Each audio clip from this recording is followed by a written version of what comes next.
Ningkhairakle thamoi torban JEETENKUMAR nungsi iche Ningkhairakle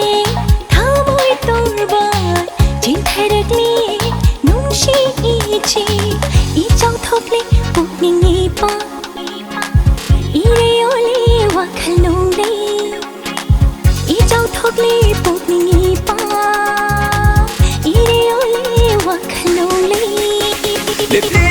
pamel gum nangi nong leidang Khangli torban gum nung si cheldang Lepli pamel gum nangi nong leidang Khangli torban gum nung si cheldang Wakal na lasing ma folni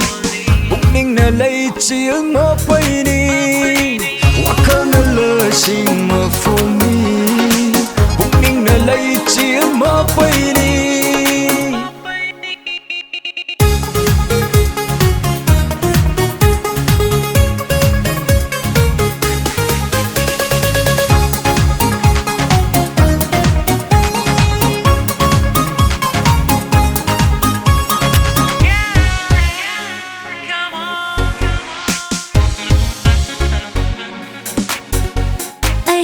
chama chama tumdana khankhare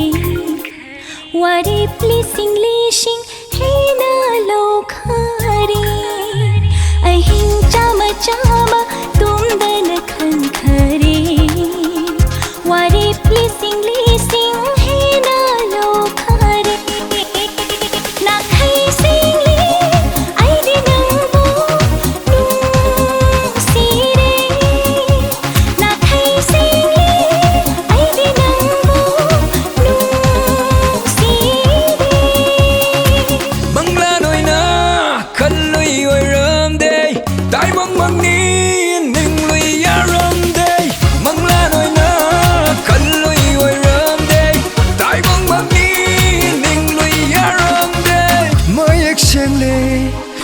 Sunang bu nung sire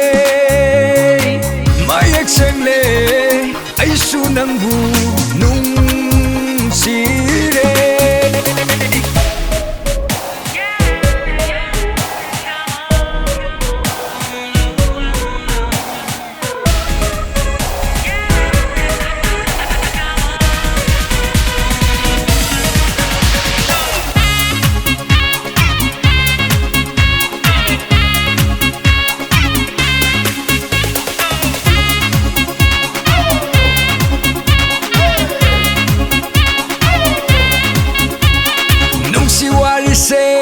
Say khai thầm là rồi apa mi shei đi